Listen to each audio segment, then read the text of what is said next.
Como mitigar os efeitos econômicos e sociais causados pela pandemia do novo coronavírus e pelas mudanças climáticas? E se eu te falasse que é possível recuperar o meio ambiente e, ao mesmo tempo, gerar desenvolvimento para o país?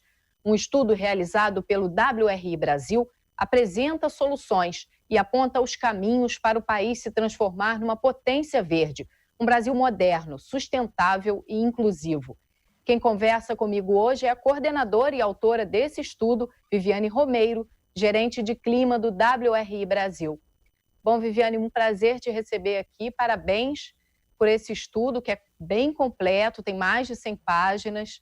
E eu queria começar falando com você sobre essas possibilidades que são apresentadas logo no início do estudo, que são os tipos de economia, né? Você apresenta uma nova economia para uma nova era, que é o nome do estudo.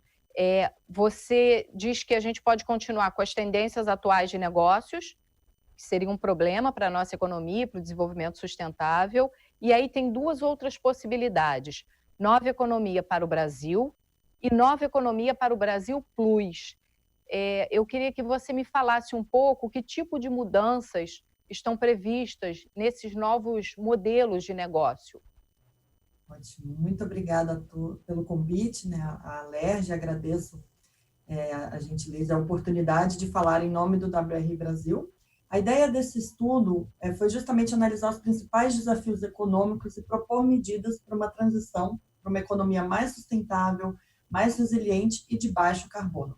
Então, a gente falou muito sobre um crescimento, uma retomada verde. Como é que os países, no caso, como é que o Brasil pode se recuperar economicamente no contexto, né, pós-pandemia? Quais são as principais estratégias, medidas que poderiam significar uma oportunidade para o país impulsionar um desenvolvimento econômico de uma maneira mais rápida e sustentável, sem comprometer o capital natural? Então, juntamente com universidades públicas e vários especialistas do Brasil, nós construímos 3 cenários. O primeiro, que é o cenário linha de base, que é o qual vivemos, né, o status quo, ele traz uma taxa de crescimento do PIB, o Produto Interno Bruto, em declínio lento. Ele também traz um aumento das emissões de gás de efeito estufa, com as medidas e políticas e tecnologias disponíveis hoje no mercado. E ele também leva a um aumento do desemprego, a um leve aumento do desemprego nos próximos anos. Então, nós montamos cenários até 2030. O primeiro, que é uma nova economia para o Brasil, ele já existe, é um cenário que foi feito pelo próprio governo, Ministério de Ciência, Tecnologia e Inovação, juntamente com uma universidade pública, para prever uma meta climática para o Brasil perante a Convenção Quadro das Nações Unidas sobre Mudança do Clima, que é o UNFCCC. Então, esse cenário, ele já prevê uma série de ações de baixo carbono, por exemplo, tecnologias de veículos híbridos e elétricos, sistemas de alta produtividade para a agropecuária. Ele oferece algumas vantagens, tanto para a economia, tanto para a sociedade e para o meio ambiente. Mas a ideia do estudo foi ir além do que este cenário Nova Economia ele apresenta, e aí a gente veio com Nova Economia para o Brasil Plus, que é o NEB Plus. Ele é semelhante ao NEB, né, ao cenário que eu acabei de descrever, só que ele tem mais disponibilidade, metade do uso da terra que poderia ser compensada por meio, por exemplo, de redução da perda e desperdício de alimentos, uma maior produtividade da agropecuária, isso é bem importante, e restauração florestal, medidas para reduzir as pressões para o desmatamento ilegal. Então, ele vai além do que já está sendo proposto como uma meta climática para o país, trazendo medidas que poderiam gerar mais empregos até 2020, poderiam aumentar o PIB do Brasil e, consequentemente, reduzir as emissões de gás de efeito estufa, que são as causadoras, né, da mudança do clima, trazendo também componentes de adaptação climática, ou seja, como a sociedade, as cidades poderiam se tornar mais resilientes a eventos extremos, menos vulneráveis à mudança do clima. Então, essa redução de emissão de gás de efeito estufa, ela poderia ser em até 42% em relação ao cenário base, né, a linha de base que eu descrevi há pouco. E o Brasil ele tem uma meta de redução das emissões até 2025 em 37%, comparado com o ano base de 2005. E esse estudo, com essas medidas, o país poderia alcançar uma redução de 42% das emissões de gás de efeito estufa em 2025. E todos esses benefícios que eu mencionei, né? Aumento do emprego, o aumento do PIB e disponibilidade de tecnologias que possam fazer uma transição mais justa, que envolvam mais a sociedade, que criem empregos mais justos e mais ambientalmente sustentáveis. Bom, os números que vocês apresentam aqui no estudo são animadores, né? Falam em criar 2 milhões de empregos, aumentar o PIB em 2,8 trilhões, restaurar 12 milhões de hectares de terras degradadas, aumentar a receita em geral, né, dos produtores, reduzir em 42% as emissões de gases em relação a 2005. Ou seja, são medidas possíveis, né? Quando a gente lê um estudo desse, a gente muitas vezes pode pensar que, nossa, eles estão sonhando, é uma utopia, não é possível conseguir alcançar isso. Mas é possível sem fazer uma ruptura grande, né, com a nosso atual modelo de economia. Exatamente. Essa foi uma premissa muito importante do estudo. A gente olhou para recursos, para tecnologias e políticas que já estão disponíveis no mercado. A ideia é implementar efetivamente as políticas, identificar possibilidades em que um incremento a mais ele seria fundamental para um crescimento exponencial e também áreas que merecem maior atenção, tanto para o curto prazo quanto para o longo prazo. Então, a gente falou muito em infraestrutura de qualidade. E estimativas recentes de especialistas colocam que o Brasil deveria investir em aproximadamente 4% do seu PIB nas próximas 2 décadas para preencher uma lacuna de infraestrutura e logística. E isso viria através de uma promoção de planejamento integrado de projetos com uma manutenção do capital natural. E esses fatores tornariam a economia nesse setor mais resiliente a eventos climáticos extremos, que também causa prejuízos para a economia. E pode facilitar também, essas medidas podem facilitar mais mobilização de investimentos privados. Essa tendência também do consumidor mais atento, da competitividade internacional também sobre medidas e tecnologias que sejam mais sustentáveis. Então, a infraestrutura ela deve olhar para o curto, mas principalmente para o longo prazo, trazendo essa resiliência do sistema como um todo. E a gente coloca no estudo alguns exemplos, por exemplo, a infraestrutura natural planejada. A gente fez algumas análises em bacias hidrográficas, o sistema da Cantareira, Guandu, e a economia calculada no uso de produtos químicos, por exemplo, que poderiam melhorar a qualidade da água gerada através de restauração florestal em pastagens degradadas. Então, a gente foca muito como trazer esse sistema mais integrado com a questão de restauração florestal, recuperação de pastagem degradada, um sistema mais integrado, um planejamento urbano integrado que internalize não só as necessidades econômicas, mas as socioambientais. E o estudo mostra que essa integração ela é economicamente viável para o país. Então, a ideia foi levantar as medidas já existentes, como elas poderiam ser fortalecidas e, se bem implementadas, resultar em crescimento de PIB, aumento de empregos, enfim, como a gente já colocou, né, uma comparação com o cenário atual. Então, a ideia é mostrar que essa recuperação econômica, se ela for feita com uma retomada verde, ela pode trazer muitos benefícios, não somente econômicos, como socioambientais para o país.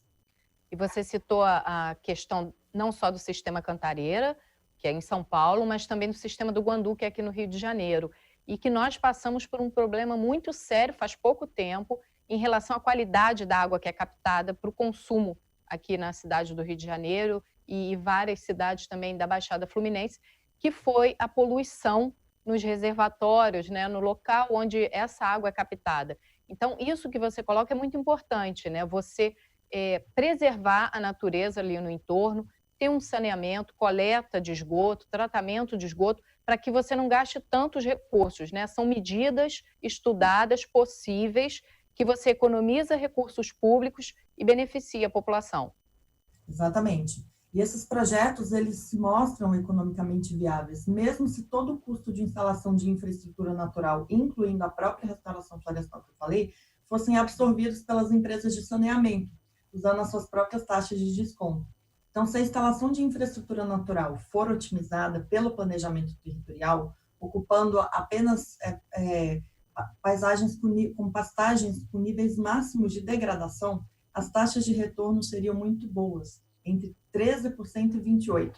Isso é muito compatível com as taxas encontradas em investimentos de infraestrutura básica para saneamento. Então, a ideia é fazer uma comparação das tecnologias e medidas atuais comparativamente com essas que seriam mais sustentáveis e que trariam mais benefícios também.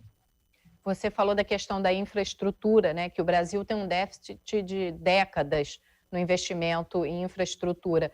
A nossa produção tem um deslocamento muito grande, né? Chega a percorrer 1.500 quilômetros para chegar até um porto, por exemplo, para exportação. É possível resolver isso com um investimento em infraestrutura também e na distribuição melhor desse sistema, né, de entrega das mercadorias, principalmente do campo. Exato. A perda de alimentos no Brasil é um problema muito sério, especialmente por causa da infraestrutura, da logística ainda precária. E uma outra vantagem da promoção dessa infraestrutura de qualidade que a gente coloca é que ela pode ajudar a preencher lacunas de financiamento de longo prazo em relação à infraestrutura e logística atual. Então, é muito importante pensar numa governança, uma nova forma de governança, para que esse investimento em infraestrutura no Brasil significa mudança na prática para uma estrutura maior, uma estrutura reguladora que seja mais eficiente e voltada para reduzir as deficiências políticas e aumentar a transparência, por exemplo, nos acordos contratuais e de orçamento e de receita.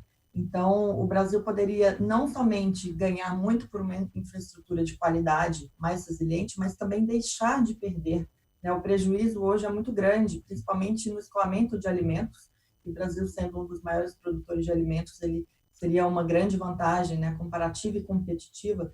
Então, um dos focos do estudo foi justamente analisar medidas que poderiam impulsionar essa infraestrutura de qualidade, como a gente coloca, e, enfim, os países do G20 vêm trabalhando muito nesse conceito de uma infraestrutura de qualidade, que ela incorpore e internalize melhor os aspectos econômicos, sociais e ambientais nos seus projetos. E quando você fala dessa questão da perda, principalmente de alimentos, que no Brasil é gigantesca, a gente precisa lembrar também que para produzir aquele alimento, a gente utilizou uma área que deveria ser uma floresta, né, num período anterior, e a gente utiliza muita água e produtos também para garantir que aquele alimento chegue à mesa das pessoas. Quando você perde esse alimento, você perde também economicamente muitos recursos, né? E a área da infraestrutura, como você ressaltou, da resiliência dessa área de infraestrutura, os eventos climáticos vão se tornar cada vez maiores. O Brasil perde muito também. Vários municípios, milhares de municípios declararam estado de emergência nos últimos anos. A gente precisa de políticas hoje mais resilientes, como você falou, para que a gente consiga competir com os outros países. Exatamente. E é muito importante pensar nessa cadeia como um todo, né? Como foi colocado aqui. Essa perda de alimentos, por exemplo, ela traz um enorme prejuízo em vários pontos, né? Perda de recursos hídricos, de recursos financeiros, materiais, uma ineficiência do sistema como um todo, né? Então, é um investimento inicial grande, mas ele tem um retorno muito positivo comparado às medidas, né, tomadas atuais, sem considerar esse aspecto de um crescimento verde. Então, o estudo ele foca muito em trazer essas medidas e mostrar que é possível a gente desenvolver, crescer o PIB, gerar mais recursos e mais empregos com essas medidas que até então eram consideradas mais onerosas ou com alguma dificuldade, seja por questões de regulação, de governança. Então, o estudo ele foca em vários pontos, né? Tanto da parte da viabilidade econômica, mas também a importância de se repensar esse modelo de governança, enfim, para atrair mais competitividade, mais investimentos, e o comércio exterior também, né? Como é que o Brasil pode se inserir melhor, de forma mais competitiva, como um todo com seus produtos. Tá ótimo. Eu vou te pedir só um minutinho, Viviane, que a gente vai para um intervalo e daqui a pouco a gente está de volta falando sobre o estudo do WRI Brasil. É um minuto só.